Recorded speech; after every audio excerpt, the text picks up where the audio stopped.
Vážení slovanisti, ja vás vítam po historickom úspechu pri 86. diele Belasieho podcastu. Od Belasých mikrofónov vás zdravím ja Paťo. Čaute, Šimon. Čaute. A Maťo. Čaute.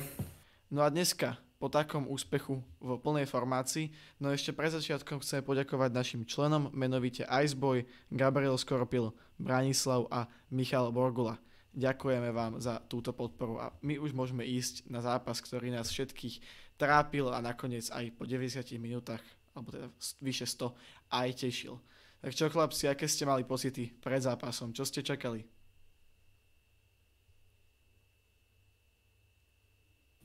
Vieš čo, čakal som určite ťažký zápas, pretože podmienky boli veľmi ťažké. Tam na Cypruse hlavne tá teplota je stále vysoká, či sa hrá večer.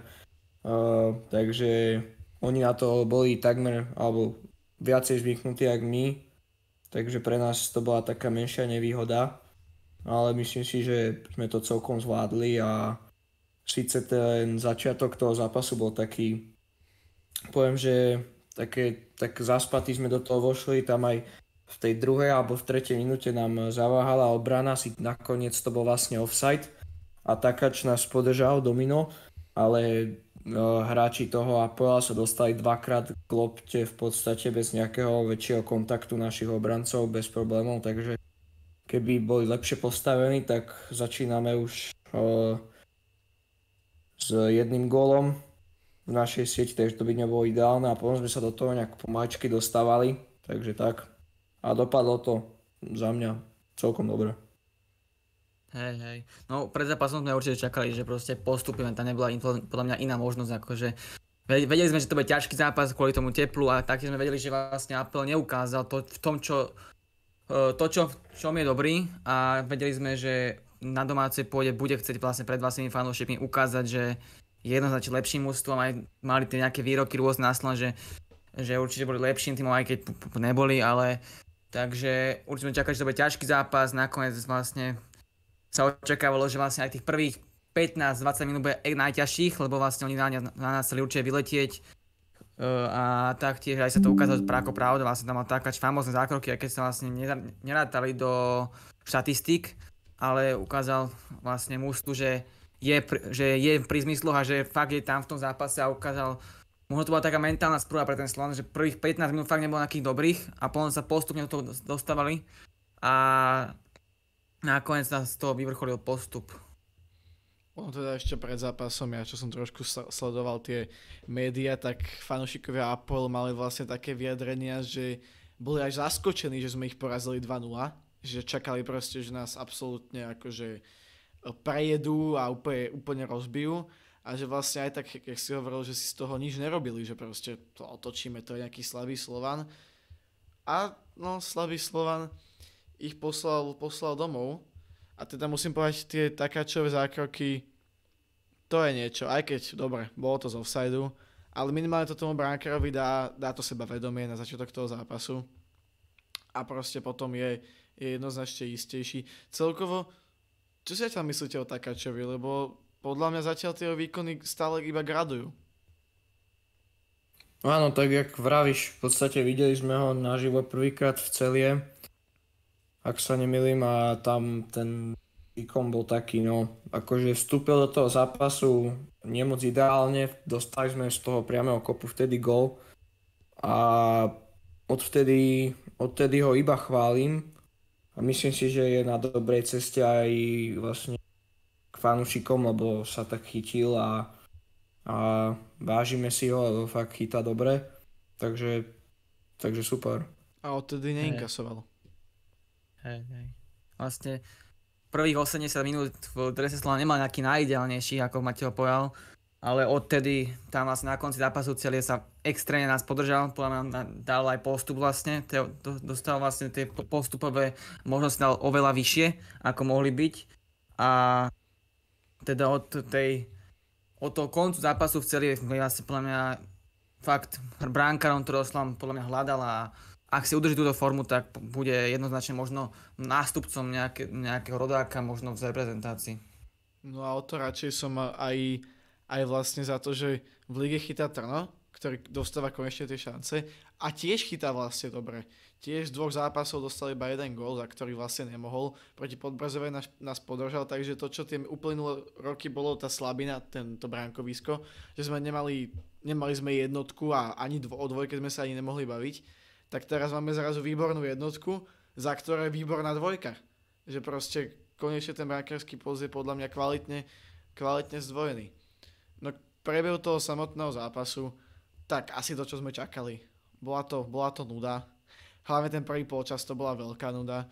Jediné, čo nás trošku vyvádzalo z tej nudy, boli Toličové excesy, ktoré bolo vidno, že naozaj nebol spokojný s tým, že je tak dlho bez lopty, alebo nie, že nebol spokojný, ale proste Marko je hráč, ktorý tú loptu potrebuje a potom dokáže takéto veci vyparátiť, že je nervózny, keď hrá bez tej lopty.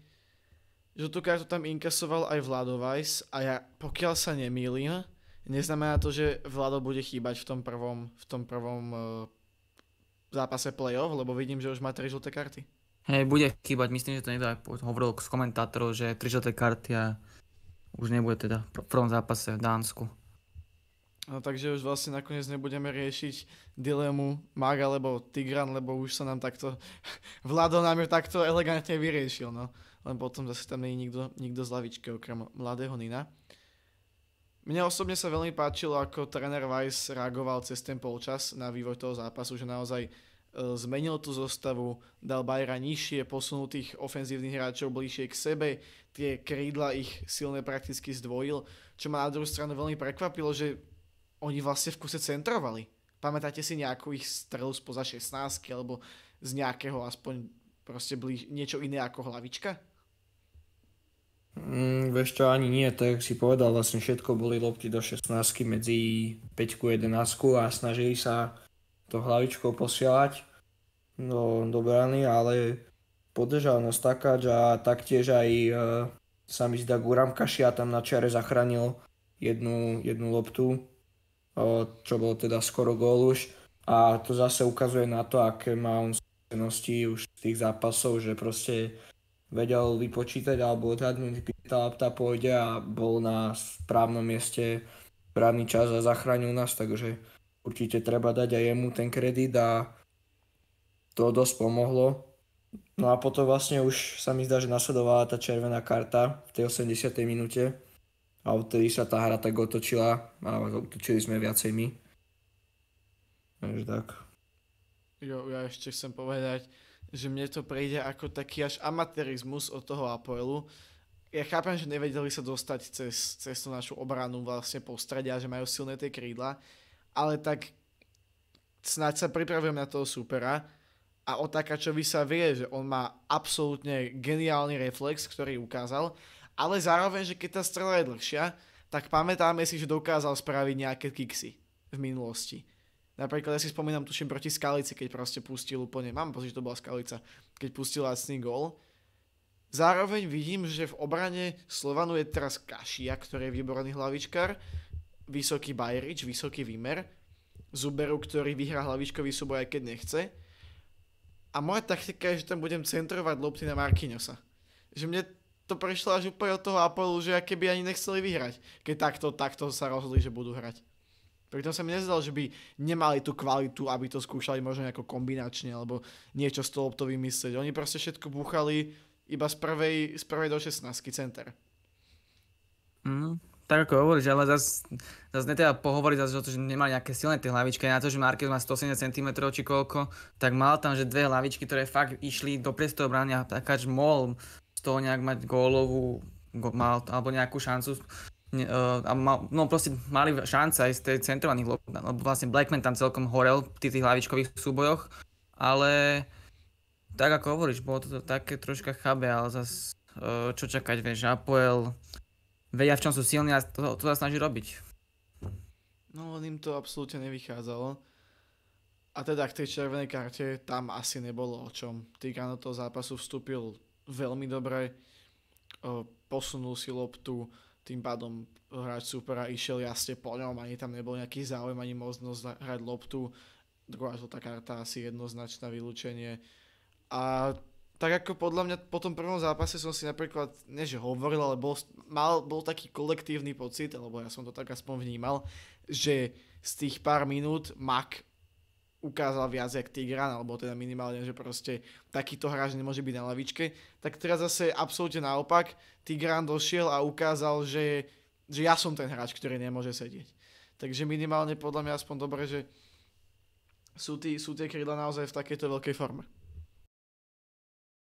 Tak čo sa týka tých krídel, tak ako si hovoril, vlastne tí krídelníci boli prvý polčas, alebo celý útok, vlastne celá ofenzia bola prvý polčas úplne neviditeľná. Robo Maga na to, aký mal vlastne famózny zápas, tých 10 minút alebo 15 minút proti Apoelu v prvom zápase, tak teraz bol takmer neviditeľný na tom ihrisku. Ani si o ňom nevedel, že tam mal tam ako pár súbojov vyhraných, ale nebolo to nejaké lahodiace oku.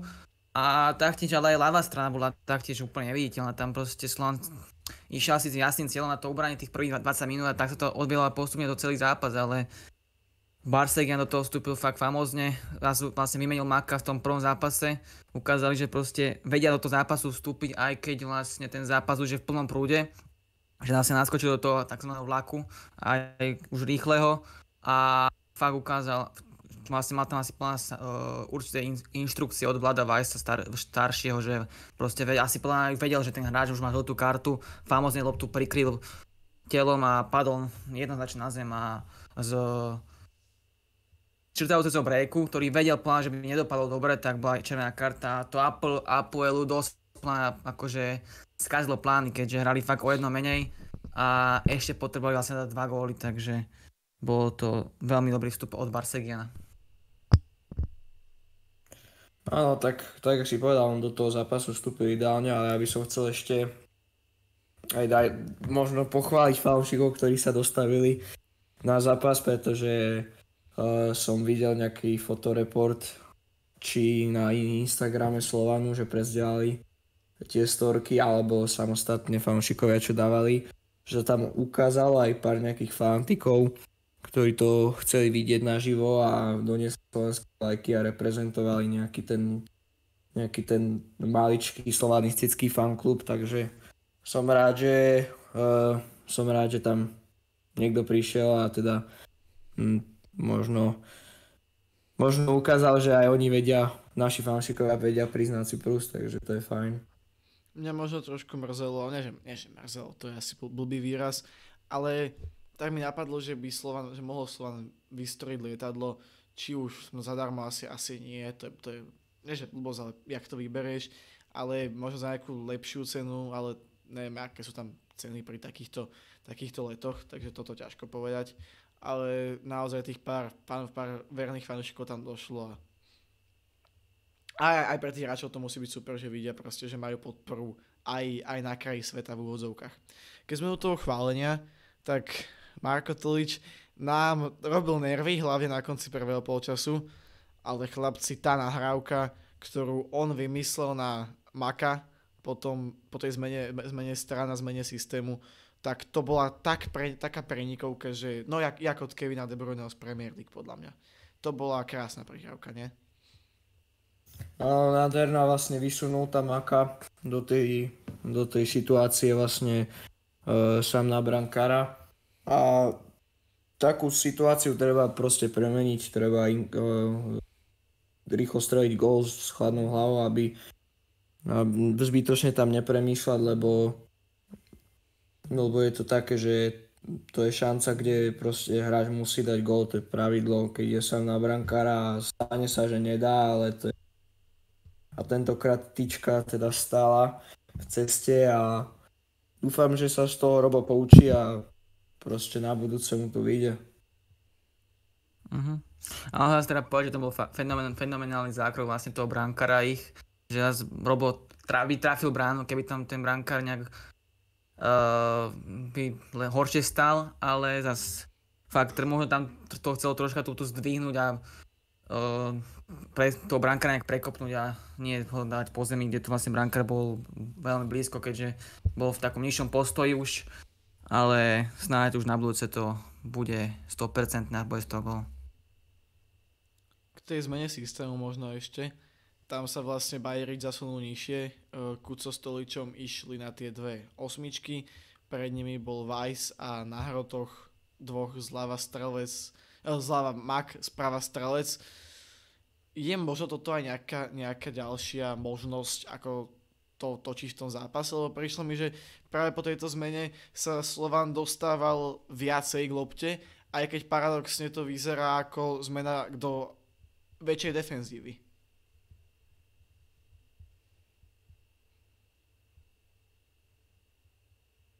No tak tréner Weiss väčšinou tie zostavy, alebo si pamätáme z minulosti, dával defenzívne, ale podľa mňa teraz, jak to funguje, je to fajn. Asi reálne sa to sobie páčilo. No Šimon? Hej, ako bolo to zaujímavé, určite vlastne sme došli na to, že Slovan vie hrať aj v systéme 5-3-2 vlastne, ale dosť tomu plná nahrávalo to, že proste Apel fakt chcel dať ten gól a otváral tie možnosti Slovanu a no, síce bohužiaľ to nepadol gól, ale aspoň vieme, že Slovan fakt má to mužstvo fakt variabilné. Tak.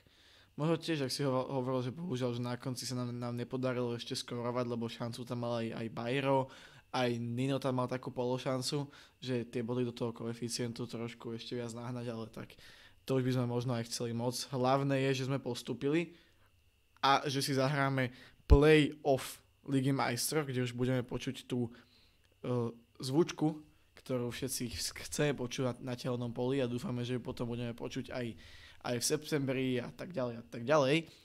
No ešte predtým, než sa pozrieme trošku bližšie na nášho budúceho súpera, tak poďme si pozrieť našu klasickú rubriku Top 3 hráči zápasu. Ja môžem kľudne začať a ja vám poviem, že keď sa na to pozerám, tak sa mi veľmi ťažko vyberá. Naozaj veľmi ťažko, lebo nebol tam nejaký hráč, ktorý by vynikal. Logicky, Slovan hral väčšinu zápasu bez lopty a pod loptou. Veľmi premýšľam aj nad tým Tigranom Barsegianom, ktorý naozaj výborne naskočil, ale je pravda, že keď sa pozriem na to, ako tí ostatní hráči makali vlastne 100 minút, tak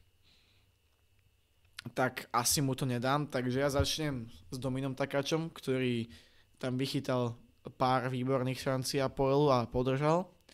Potom môj veľký obľúbenec po Eure Guram Kašia, ktorého som ja už viac menej odpisoval v minulej sezóne, respektíve som hovoril, že už podľa mňa na tie veľké európske zápasy nemá.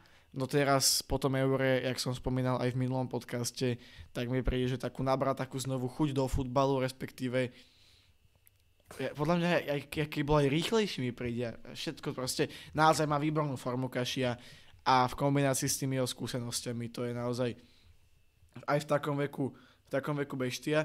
No a rozmýšľam, že koho dať tretieho a ja to asi dám takému trošku zase hráčovi, ktorého v tejto rubrike často nespomíname a to je Kenan Bajrič, ktorý či už z tej pozície šesky alebo z tej pozície stredného obrancu, tak hlavne on, alebo aj on sa postaral o to, že Apel nemohol strieľať spoda 16 a tuším mal tam iba jednu takú strelu, ktorá bola nakoniec aj tak offsideová.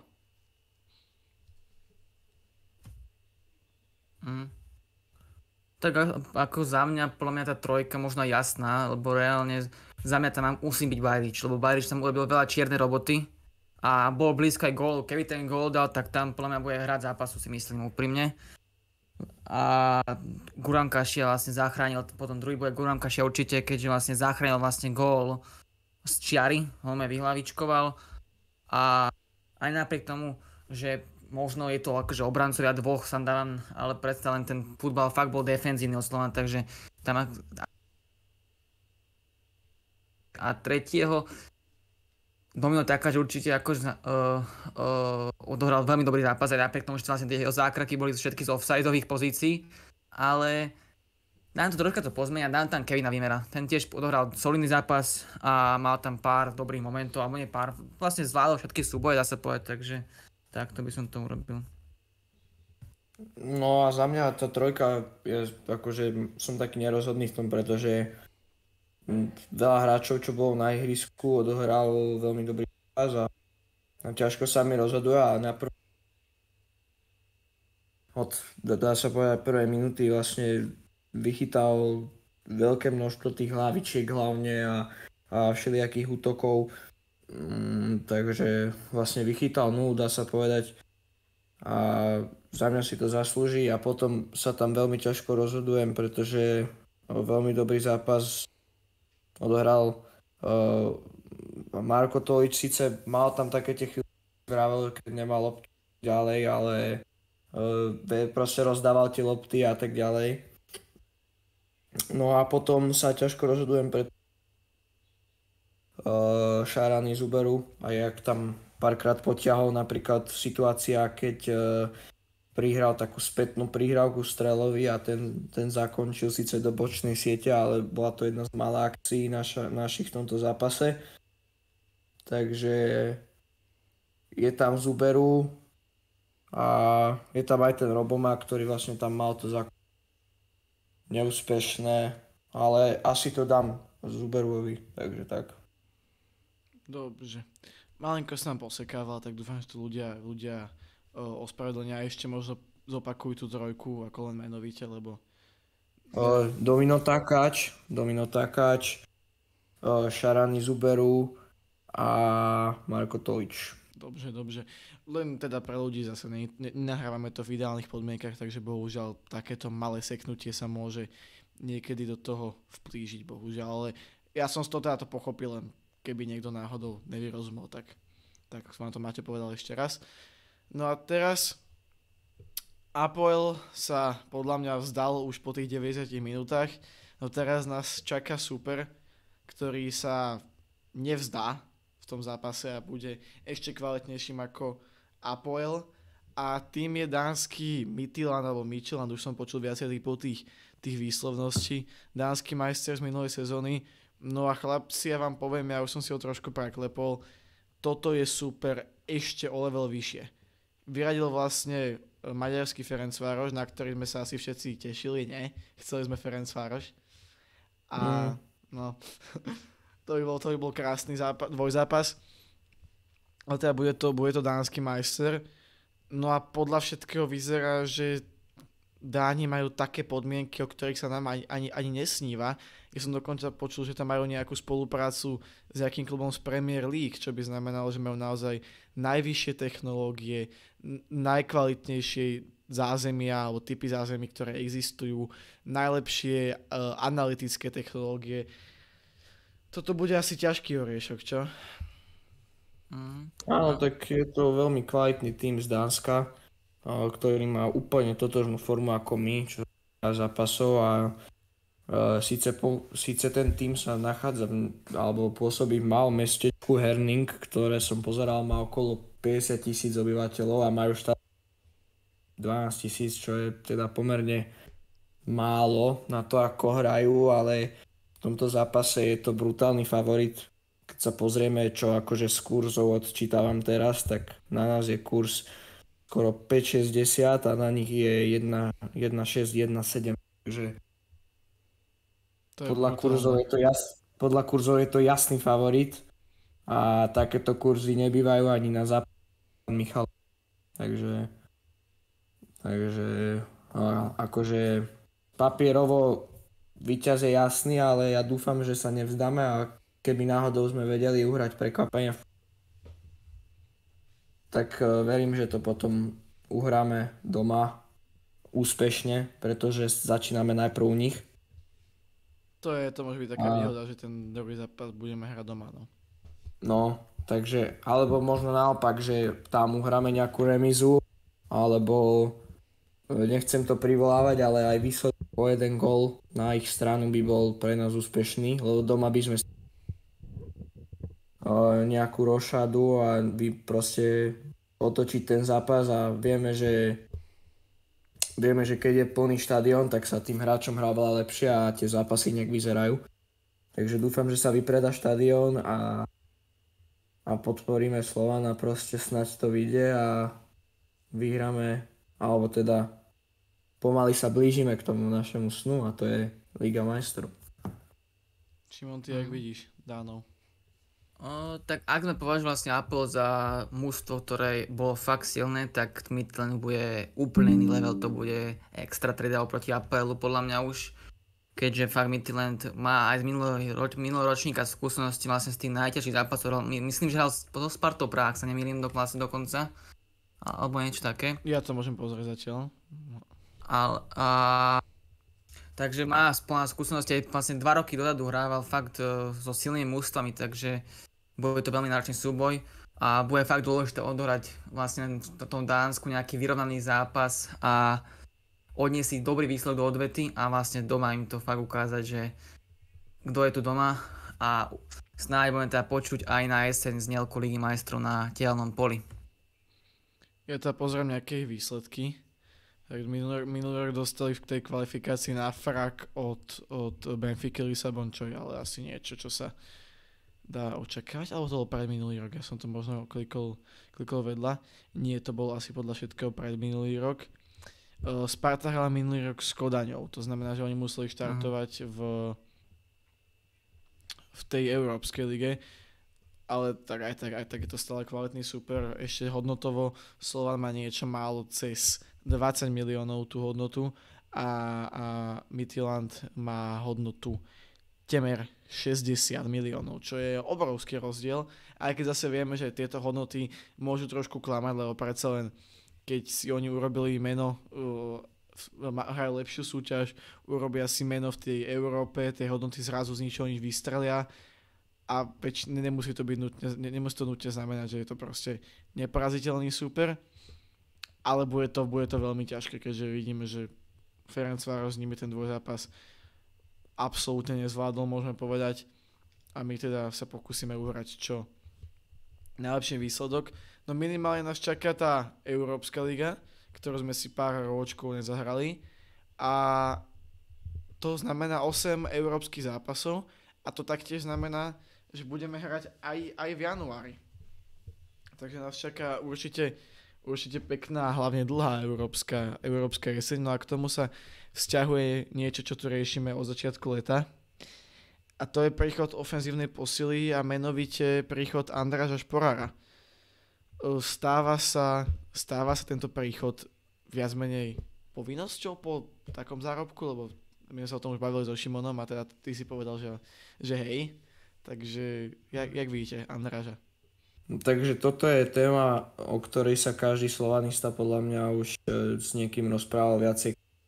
My sme sa taktiež o tom viacejkrát rozprávali a došli sme, že asi Panathinaikos spravil najväčšiu chybu, že ho poslali do toho a tým pádom nemôže za nás, kedy prišiel v tom poslednom predkole s tým Midtjyllandom. A keby prišiel, tak sú tam možno také 3 možnosti, ako by sa chytil, že buď by došiel a hral by také priemerné výkony by odohrával a potom neskôr by sa chytil, alebo by začal normálne stagnovať, možno zhoršoval, alebo by to bolo také rôznorodé, ako pri Tigranovi napríklad, že najprv hral veľmi dobre, potom išlo mu to pomalšie sa rozbiehal a potom zase neskôr vyletel a teraz je najlepší alebo jeden z najlepších hráčov v stave.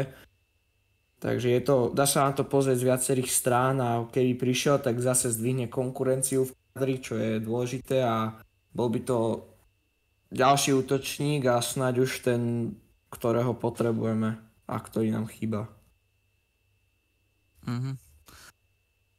Ako ja mám taký názor vlastne na príchod Šporára taký aktuálne, že predsa len Slovan zarobili okolo tých 10 miliónov eur, ak sa nemýlim vlastne do dnešného dňa. Takže aktuálne tie peniaze fakt sú po dlhšej dobe fakt sú tie peniaze a obávam sa jednej veci, že síce máme peniaze konečne, ale bude ťažko hľadať hráča za tie peniaze, vlastne ťažko ho minieme tie peniaze, keďže obávam sa toho, že pre veľa hráčov top kvality bude tá slovenská liga taká odstrašujúca, že vlastne je tam jasný titul, je taká podpriemerná, by som možno nazval na iné pomery, napríklad okolo tej dánskej alebo českej už je fakt podpriemerná, by som povedal. A že fakt jedinou motiváciou tých hráčov bude možno tá Liga majstrov alebo Európska liga. Ale aktuálne by mal byť príchod Šporára možno prioritou, keďže ako vlastne Paťo mi povedal, to som si ani neuvedomil, že vlastne strelec môže do roka odísť kľudne, keďže fakt je mladý ešte a určite podľa mňa bude chcieť skúsiť nejakú 105 líg, podľa mňa určite.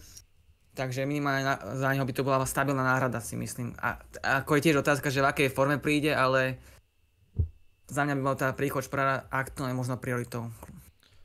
Podľa mňa, ja si začnem u toho výroku, ktorý veľa z vás počul a kvôli ktorému sa tu aj dneska o tom rozprávame.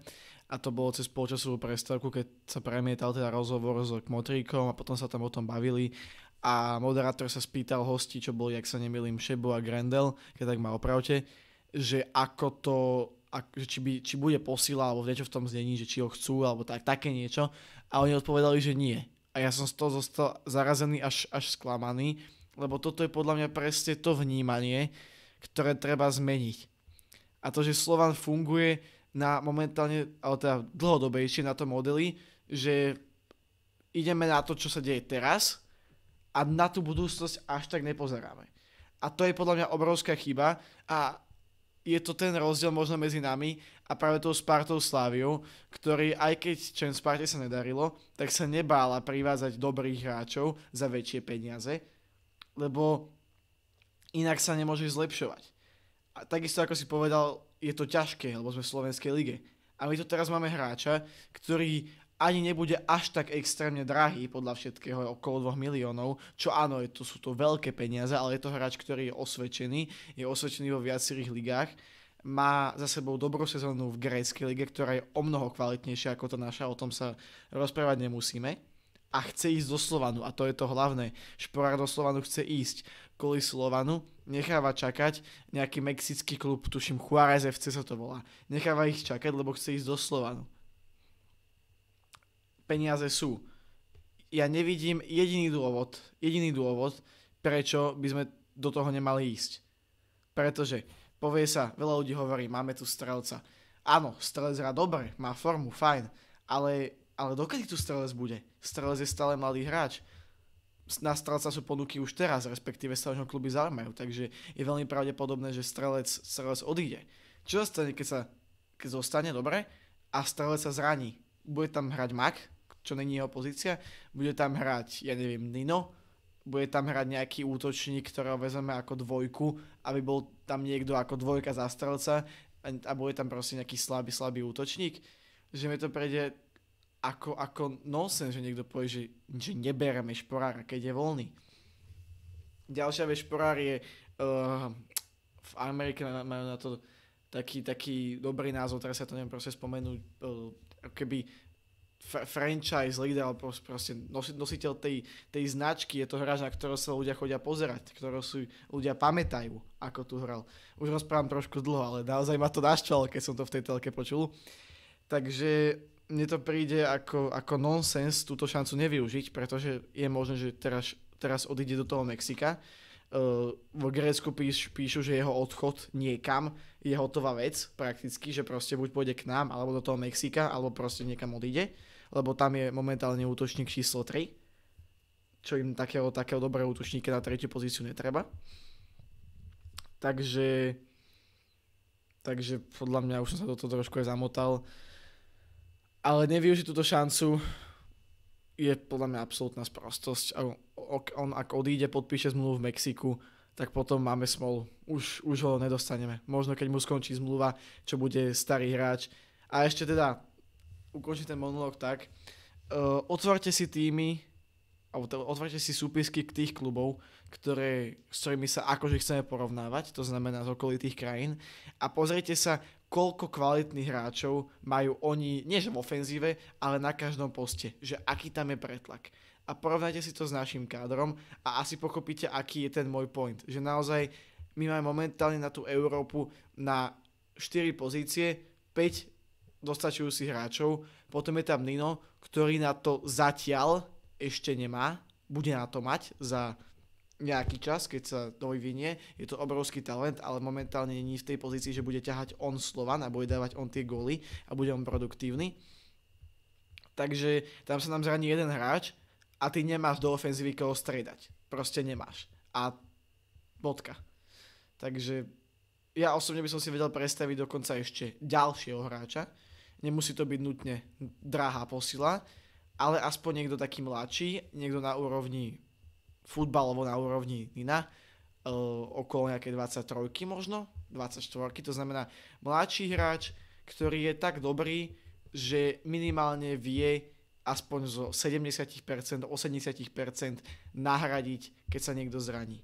To už by som chcel možno moc, ale minimálne podľa mňa ten šporár a zároveň k tomu nejaký stoper je povinnosť, ktorú treba vyriešiť, keďže už vieme, že budeme hrať európske poháre.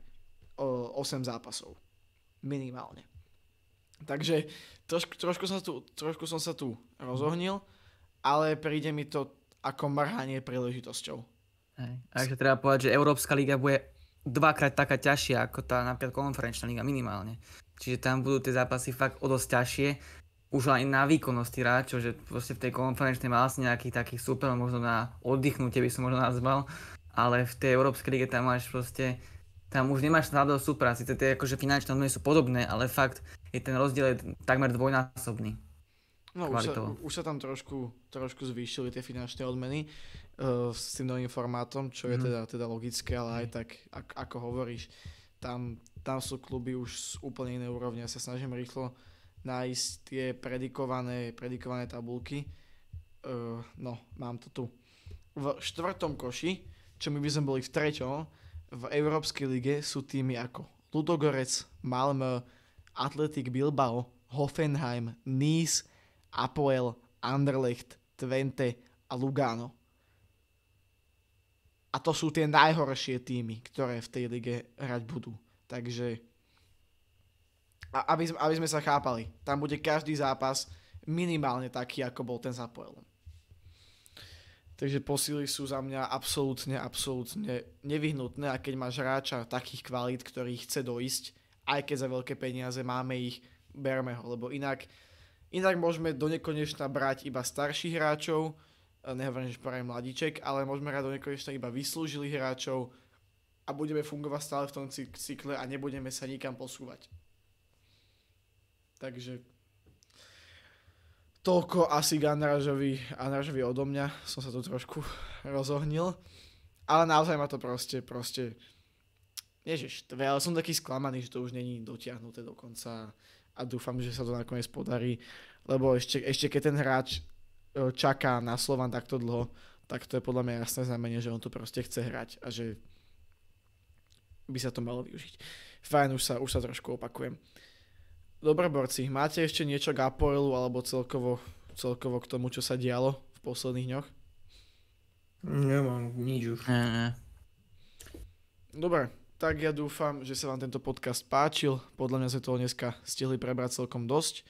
Napíšte nám do komentárov, čo čakáte od playoff, čo si myslíte o Šporárovi, ako sa vám páčil zápas s Apoelom a celkovo môžete sa tam rozpísať o čomkoľvek chcete. My si to vždy radi prečítame a môžeme tam možno rozprúdiť aj nejakú rozumnú diskusiu. Dneska som tu bol s vami ja, Paťo. Čaute. Šimon. Čaute. A Máťo. Čaute. A my sa s vami lúčime po tomto obrovskom úspechu a už takto o týždeň nás čaká prvé kolo, prvý zápas playoff, čo je niečo, o čom sa nám ešte pred 2 mesiacmi aj nesnívalo. No teraz je to realitou, takže ak sa vám dá, skúste vycestovať do Dánska.